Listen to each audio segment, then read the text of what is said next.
Audiolivros Poderosos é Scriptória.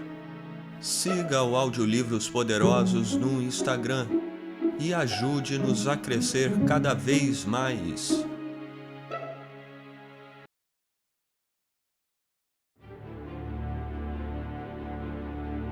Audiolivros Poderosos apresenta de Masha Gessen, Putin, a face oculta do novo czar. Compre o livro físico pelo link na descrição e estimule assim a produção literária.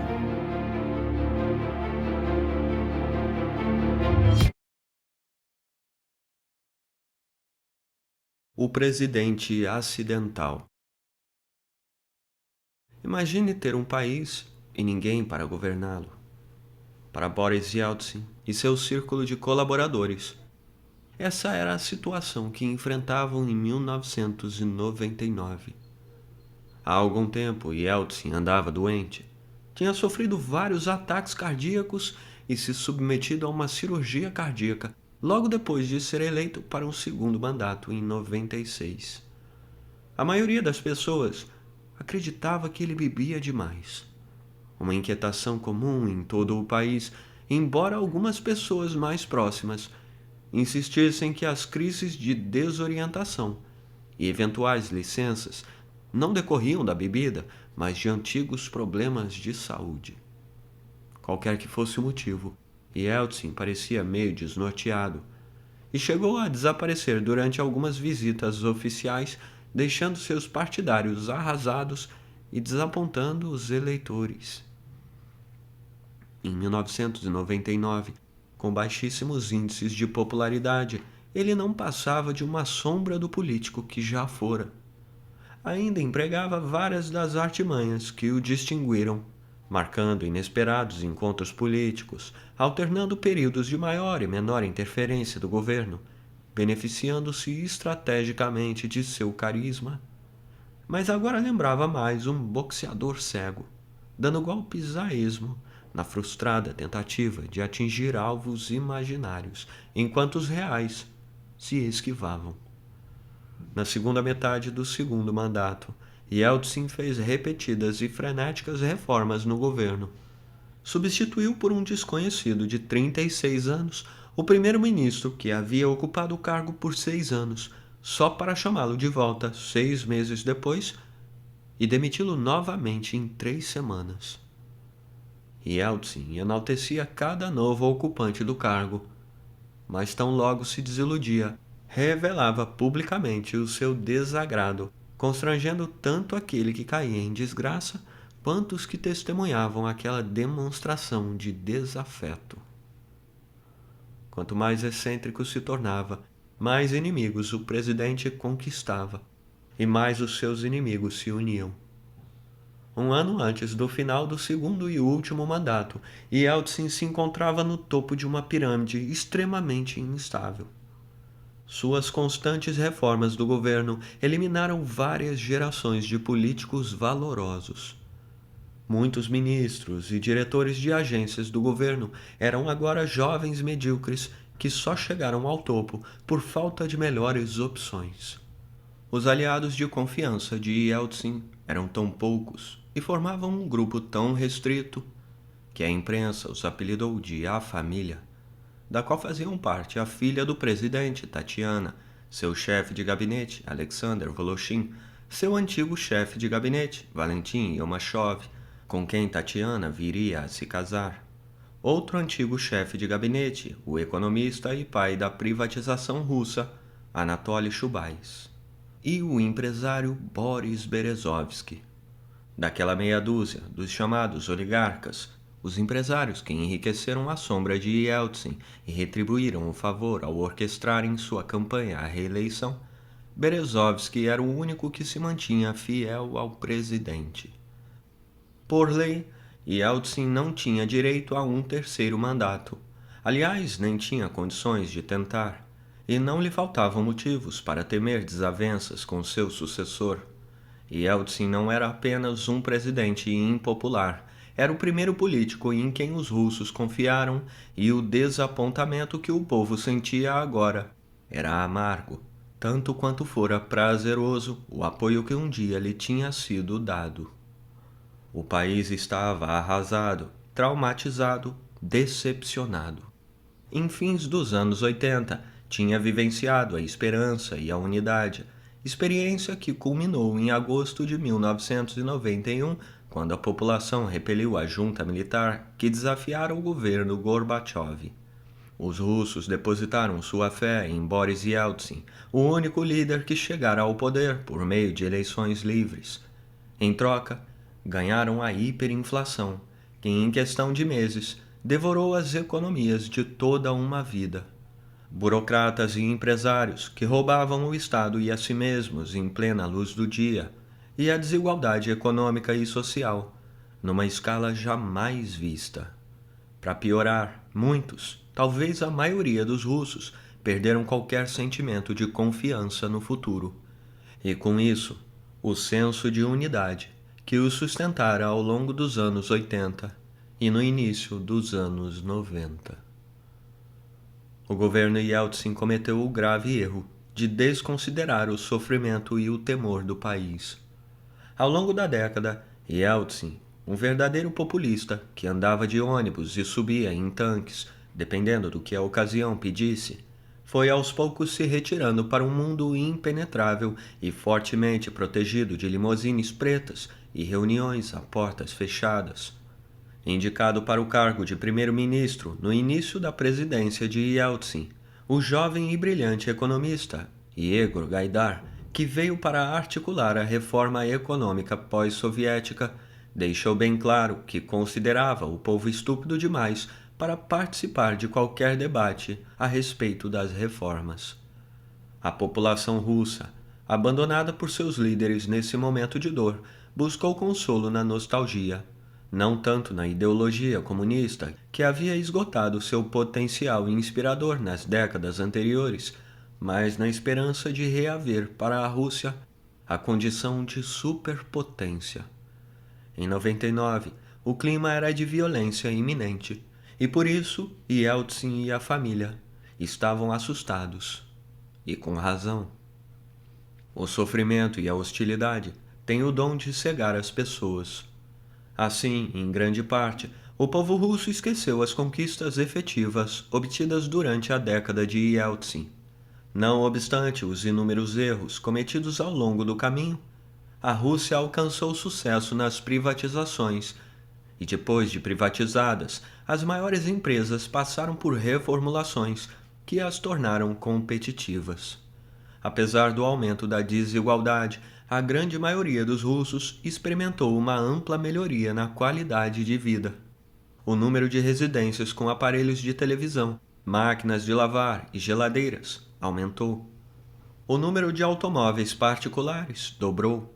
O número de turistas que viajavam ao exterior praticamente triplicou entre 1993 e 2000. Em agosto de 1998, a Rússia não conseguiu honrar suas dívidas, o que provocou um pequeno, mas significativo, salto na inflação. Mas desde então, a economia vinha crescendo. A mídia se desenvolvia a olhos vistos. Num período incrivelmente curto, os russos aprenderam a fazer uma televisão com apuro e sofisticação, e também criaram uma enormidade de veículos impressos e promissoras publicações eletrônicas. Muitos, mas certamente não todos, dos problemas de infraestrutura do país foram combatidos. Trens interurbanos voltaram a trafegar no horário, os correios funcionavam, o número de residências com linhas telefônicas crescia. Uma empresa russa provedora de serviços de telefonia celular, fundada em 1992, disponibilizou suas ações na Bolsa de Nova York e obteve bons resultados.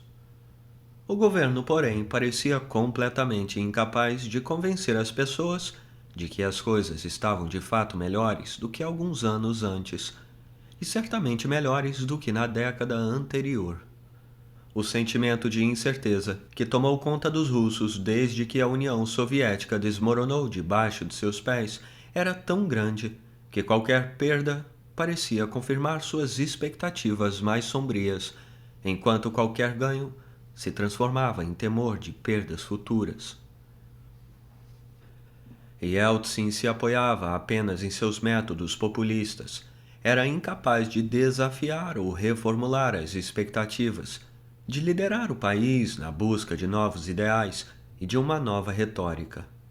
Podia apenas, em suas tentativas, dar o que o povo queria. E, definitivamente, o povo não queria Yeltsin. Dezenas de milhões de russos o culpavam pessoalmente pelas dificuldades que enfrentaram ao longo dos 10 anos anteriores, pela perda das suas esperanças e pelo esfacelamento dos seus sonhos, até mesmo, aparentemente, pela juventude perdida, e o odiavam com absoluto fervor. Quem quer que governasse o país após Yeltsin poderia facilmente conquistar popularidade se o processasse. O que o combalido presidente mais era que um partido político, chamado Otechestvovissia Rossia, Pátria Toda a Rússia, o nome, uma composição de duas legendas, soa mal até mesmo em russo, liderado por um ex-primeiro-ministro e vários prefeitos e governadores, chegassem ao poder e promovesse uma vingança contra a família e o próprio Yeltsin, e que ele passasse os últimos dias de vida na cadeia. Foi então que surgiu Vladimir Putin. Nas palavras de Berezovsky, a família procurava um sucessor, mas essa história está repleta de incongruências. Sitiado e distante, um pequeno grupo de pessoas buscava alguém para assumir o país mais extenso do mundo, com todas as suas ogivas nucleares e toda a sua trágica história. E só uma coisa parecia ser menor que a lista de candidatos: a das qualificações que deles se exigiam. Todos que tinham ambição e capital políticos efetivos e cuja personalidade era compatível com o cargo, já haviam abandonado Yeltsin. Os pretendentes eram todos medíocres burocratas. Berezovsky alega que Putin era seu protegido. Segundo me contou em sua mansão nos arredores de Londres, cumpri a promessa de esquecer o endereço tão logo voltei à cidade. Berezovsky tinha conhecido Putin em 1990, quando buscava expandir seus negócios em Leningrado. Berezovsky abandonara a vida acadêmica por uma concessionária de automóveis que comercializava Ladas, o nome que os russos estampavam em um carro que era uma versão grosseira do ultrapassado Fiat 127. Além disso, importava carros usados da Europa e montava oficinas para consertar os produtos que vendia. Quando ajudou o empresário a abrir uma oficina em Leningrado, que àquela altura assessorava o presidente da Câmara Municipal, Anatoly Sobchak, se recusou a receber propina, o que bastou para que Berezovsky se lembrasse dele. Ele foi o primeiro burocrata a recusar suborno, assegurou-me o oligarca, e isso realmente me impressionou.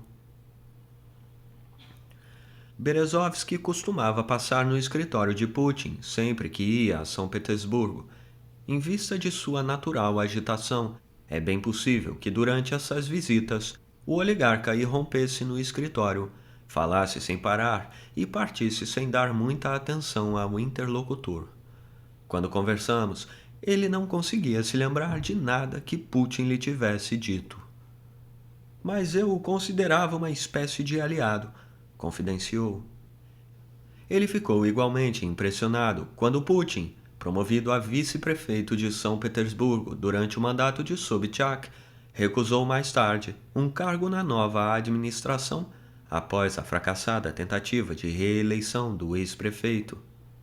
Quando se mudou para Moscou em 1996 para assumir um cargo administrativo no Kremlin, os dois estreitaram a convivência no exclusivo clube que Berezovsky mantinha no centro da cidade.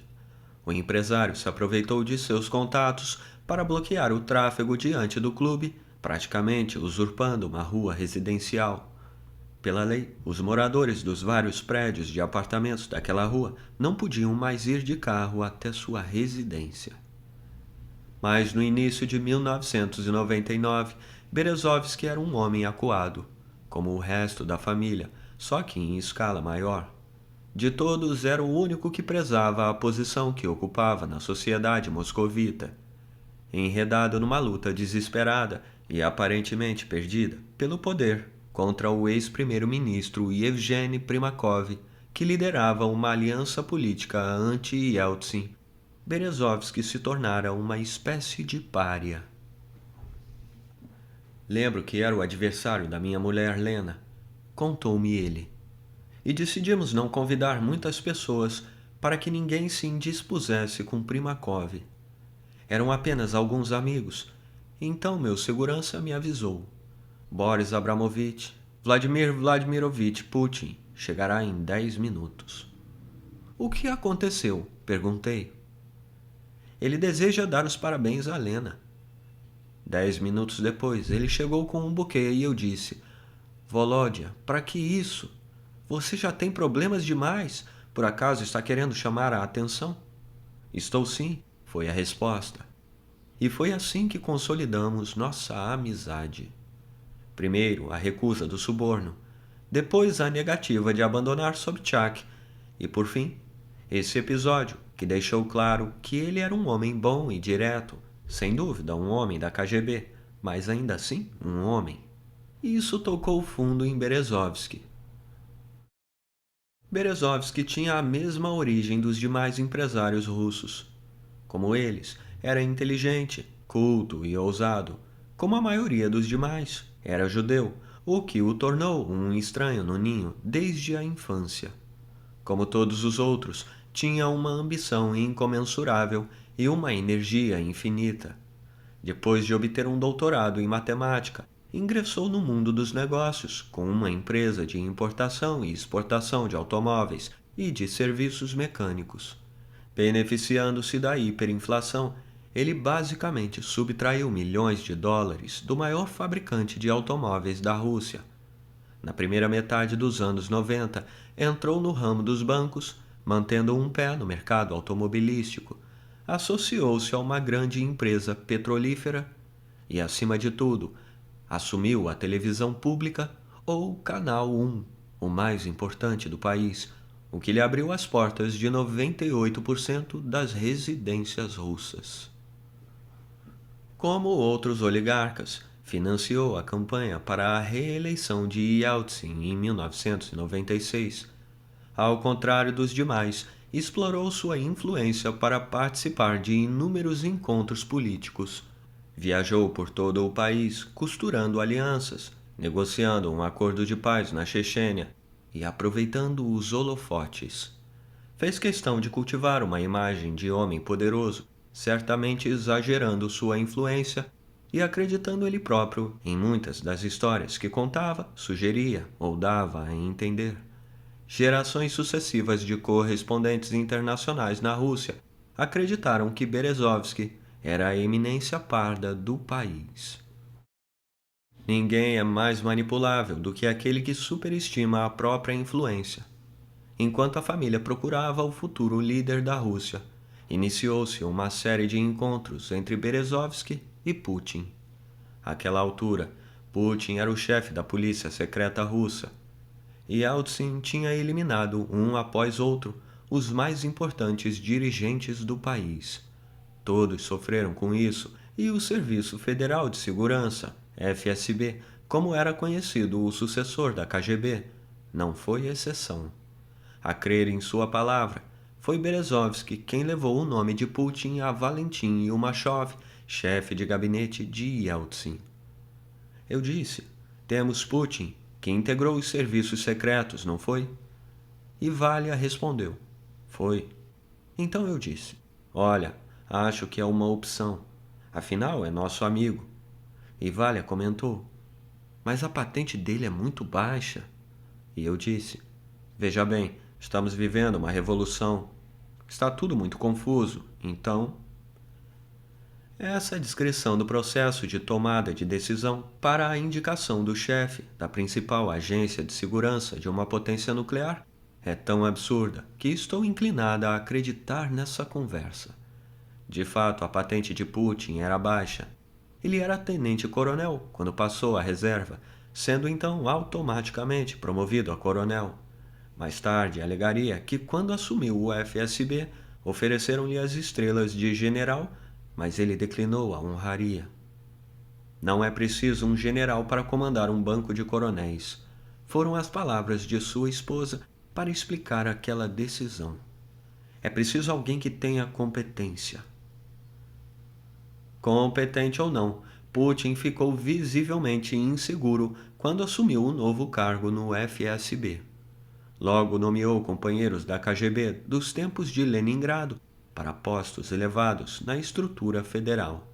Nesse meio tempo, não se sentia seguro nem mesmo no próprio escritório. Sempre que se encontrava com Berezovsky, os dois conversavam no poço de um elevador desativado atrás da sala de Putin. Esse era o único lugar do prédio em que o coronel acreditava que suas conversas não seriam gravadas. Nesse cenário desolado e abandonado, Berezovsky se encontrava quase todos os dias com Putin para conversar sobre a disputa com um antigo primeiro-ministro, Primakov, e, por fim, sobre a possibilidade de ele chegar à presidência da Rússia. De início, o candidato potencial se mostrou cético, mas disposto a ouvir. Certa vez, Putin, distraidamente, fechou a porta que separava o poço do saguão em frente ao escritório, e os dois ficaram presos. Putin precisou esmurrar a parede para que alguém viesse soltá-los. Enfim, Berezovsky, que acreditava piamente que falava em nome do país, decidiu tentar convencê-lo. Em julho de 1999, pegou um avião para Biarritz, no sudoeste da França, onde Putin passava as férias. Liguei para avisá-lo de minha chegada, recordou-se. Disse-lhe que desejava encontrá-lo para discutir um assunto muito importante. Quando cheguei, encontrei Putin, a mulher e as duas filhas, que então eram muito pequenas, em um condomínio de apartamentos bastante modesto. Parecia um flat desses bem baratos. Uma pequena cozinha e 1 ou 2 quartos. De fato, muito modesto. Àquela altura, o grupo de milionários russos, do qual Putin sem dúvida fazia parte, estava acostumado a passar férias em mansões gigantescas na Côte d'Azur. Por isso, a surpresa de Berezovsky diante das sóbrias acomodações de Putin. Passamos o dia inteiro conversando.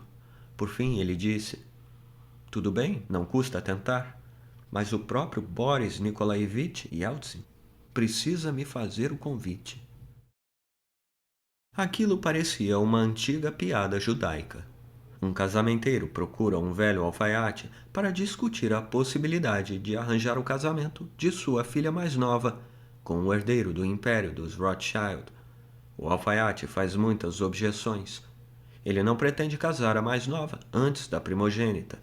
Não deseja que ela se mude para longe de casa, nem acredita que a devoção dos Rothschild esteja à altura de sua filha.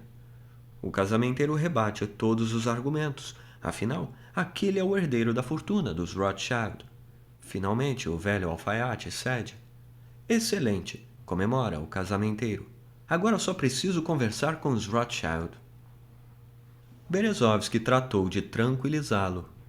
Eu lhe disse: "O que é isso, Volodya? Foi justamente ele que me mandou aqui para ter certeza de que não haveria nenhum mal-entendido. Assim, quando ele o procurar, você vai dizer, como fez tantas vezes, que não vai aceitar." Então ele concordou. Voltei a Moscou e contei nossa conversa a Ilmashov. E pouco depois, não me lembro exatamente quantos dias, Putin voltou a Moscou e se encontrou com Boris Nikolaevich. E Boris Nikolaevich teve uma reação estranha. Lembro pelo menos de uma coisa que ele me disse: "Parece um bom homem, mas um tanto baixinho." A filha de Yeltsin, Tatiana Ilmasheva, tem outra versão dessa história. Ela lembra que, na ocasião, Voloshin, O chefe de gabinete do pai discutiu a questão com Chubais, um ex-chefe de gabinete. Ambos concordavam que Putin era uma boa escolha para a sucessão, mas Chubais não acreditava que o parlamento russo o confirmasse como primeiro-ministro. Enquanto apresentavam suas opiniões a Yeltsin, Berezovsky viajou a Biarritz para fazer a proposta, pois queria que Putin e o resto da nação acreditassem que ele estava indicando o sucessor. No entanto, como os outros participantes do processo de seleção presidencial, Tatiana e Umacheva lembram o pânico com que viam a situação política e o futuro do país. Abre aspas. Chubais acreditava que a Duma não confirmaria o nome de Putin. Haveria 3 votações e então ocorreria a dissolução do parlamento. Os comunistas, aliados ao ex-premier Primakov e ao prefeito de Moscou, Yuri Luskov, conquistariam uma sólida maioria nas eleições seguintes, até mesmo, talvez, uma maioria constitucional. Depois disso, o país estaria a um passo da catástrofe e poderia descambar para uma guerra civil.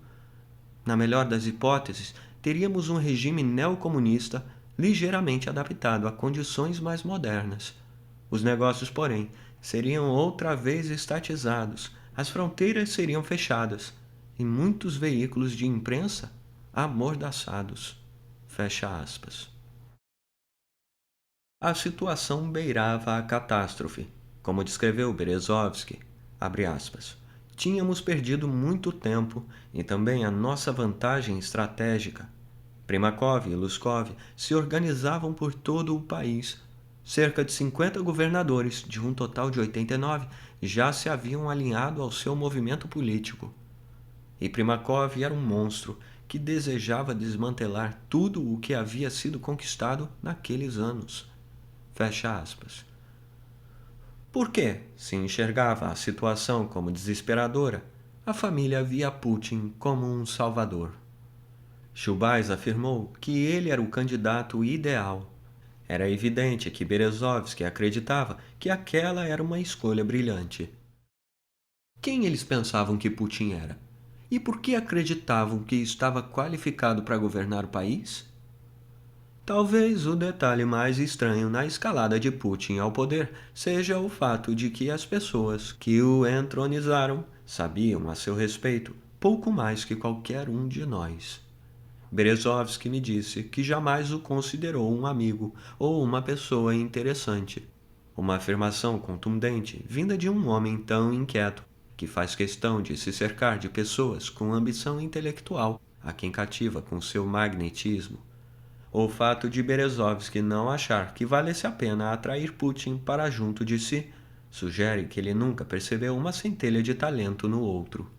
Porém, quando considerou a possibilidade de Putin suceder a Yeltsin, ele parecia acreditar que as mesmas qualidades que o mantiveram à distância agora o tornavam o candidato ideal.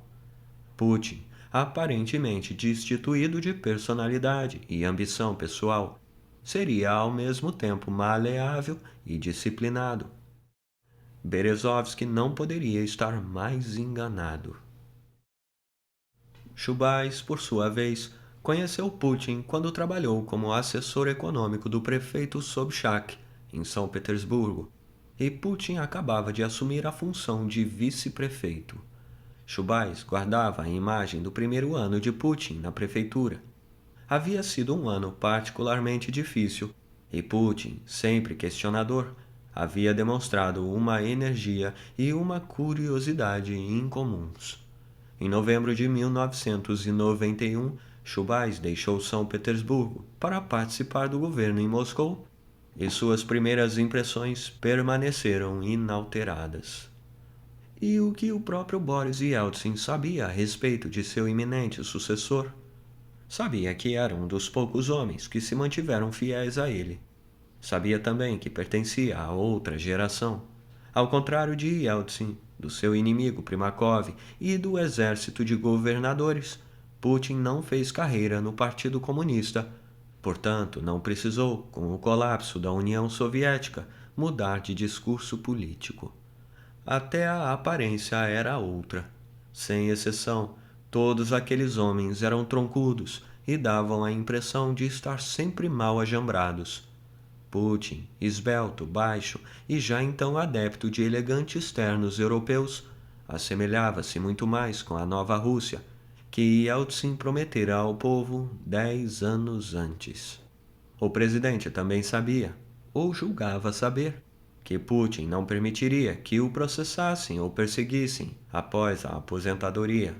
E se ainda tivesse um pouco do antigo tino político, deveria saber que os russos adorariam aquele homem que herdariam e que, por sua vez, herdaria aquele povo. Todos podiam atribuir àquele homem inexpressivo e comum as características que bem desejassem. Em 9 de agosto de 1999, Boris Yeltsin nomeou Vladimir Putin primeiro-ministro da Rússia. Uma semana depois, uma vasta maioria da Duma o confirmou no cargo. Ele se mostrou tão amável, ou ao menos tão inquestionável, quanto Yeltsin havia intuído.